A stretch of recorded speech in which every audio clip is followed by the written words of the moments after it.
கிறிஸ்துவ, இந்து, இஸ்லாமிய என்னும் சிறுபான்மை மதத்தை சேர்ந்த தலைவர்கள் அனைவரும் ஒன்று சேர்ந்து நடந்து முடிந்த ஸ்ரீலங்கா போருக்கு பிறகு பின்னால் நடந்து கொண்டிருக்கின்ற சில அசம்பாவங்களையும் எடுத்து சொல்லி அதை ஐக்கிய நாட்டு சபைக்கு மனித உரிமை தளத்திற்கு எடுத்துச் சென்று அதை அவர்கள் நேரில் கண்டு விசாரிக்க வேண்டும் என்றும் போப்பாண்டவருக்கு இதே தகவலை கொடுத்திருக்கிறோம்.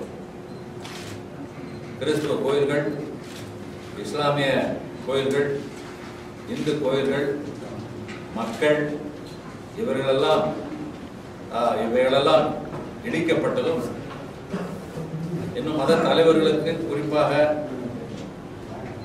பிஷப் ராயப்பூர் அவர்களையும் அவர்கள் சேர்ந்தவர்களுக்கும் உயிராபத்து விளைவித்துக் கொண்டிருக்கின்றார்கள் என்ற செய்தியையும், நமது தமிழினத்தை அழித்துக் கொண்டிருக்கின்றார்கள் என்கின்ற செய்தியையும், அதே சமயத்தில் ஒரே இனம், ஒரே மதம், ஒரே கலாச்சாரம், ஒரே நாடு என்கின்ற பாதையில் தான் ஸ்ரீலங்கா சென்று கொண்டிருக்கிறது என்பதையும் மிக வருத்தத்துடன் நாங்கள் தெரிவித்துக் கொள்வது மட்டுமல்லாமல் அதை கண்டிக்கின்றோம் என்ற செய்தியினை அறிவிக்கின்றோம்.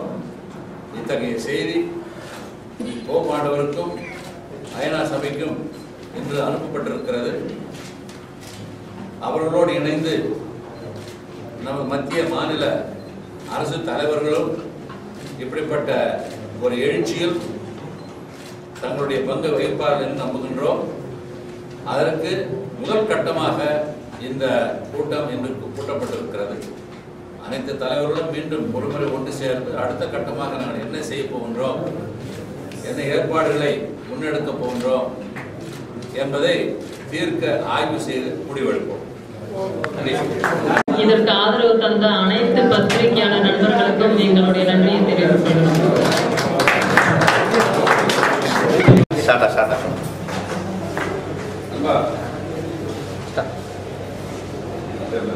பௌத்த மதத்தை நிலைப்படுத்த வேண்டும் என்று சிங்கள பாசிச அரசு